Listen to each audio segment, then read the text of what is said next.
নতুন অর্থবছরের বাজেট পেশের আগেই ৪ জুন পুঁজিবাজারের দায়িত্ব নেন মাসুদ খান সহ ৩ কমিশনার। এক মাস পর পুঁজিবাজারের সাংবাদিকদের সংগঠন সিএমজেএফ এর মুখোমুখি হন নতুন কমিশন। যেগুলো মার্কেট ইন্টারমিডিয়েটস আছে, লাইক ব্রোকার্স আছে, মার্চেন্ট ব্যাংকস, স্বল্প সময়ে পুঁজিবাজারের ঠিক কোন কোন জায়গায় পরিবর্তন হয়েছে তা তুলে ধরেন তিনি। বলেন, দীর্ঘদিনের ফ্লোর প্রাইস বিদেশি বিনিয়োগকারীদের কাছে ছিল একটি রেড ফ্ল্যাগ। তাই বাজারকে আরো প্রাণবন্ত ও বিনিয়োগ বান্ধব করতে নিয়ন্ত্রণ শিথিলের উদ্যোগ নিয়েছে commission. there has to be a balance between two, and more importantly আমি বারবার একটা কথা বলি, যেটা শুধু আপনিও বলে থাকেন, সেটা হচ্ছে know your customer.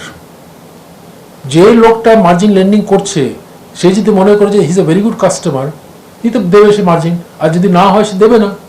So at the end of the day আমি যে কথাটা বলার চেষ্টা করছি, যে margin is a very important instrument also for the market. সাধারণ বিনিয়োগকারীদের সুরক্ষায় বেশ কিছু বিধিমালার পরিবর্তন আনা হবে বলেও জানান বিএসইসির চেয়ারম্যান। আমাদের নতুন স্ক্রিস মার্কেটে তাড়াতাড়ি নিয়ে আসতে হবে। এখন আইপিও রুল সংশোধন করার পরেও কিন্তু ইট টেক্স টাইম একটা আইপিও করার জন্য। সহজ উপায় কি তাহলে? সহজ উপায় হচ্ছে ডাইরেক্ট লিস্টিং রেগুলেশন। আমাদের যে বর্তমান ডাইরেক্ট লিস্টিং রেগুলেশন যেটা আছে, এটা মার্কেট বান্ধব না।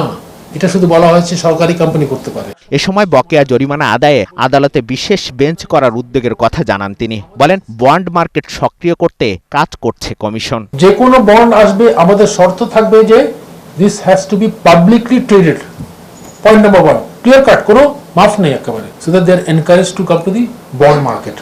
ইনশাআল্লাহ অচিরে এটা হতে যাচ্ছে। এখন থেকে যেসব বন্ড আসবে সবগুলো কিন্তু পাবলিকলি ট্রেডেড হতে হবে। বাজারে স্বচ্ছতা ও জবাবদিহিতা নিশ্চিতকরণের পাশাপাশি এআই ভিত্তিক নজরদারির মাধ্যমে সম্পূর্ণ ডিজিটালাইজেশনের প্রতিশ্রুতি দেন নতুন চেয়ারম্যান। এটার প্রতিফলন আপনারা দেখতে পারবেন। আমার জন্য খুবই সিরিয়াস ইস্যু। মিসবাহ হাসান, ৭১, ঢাকা।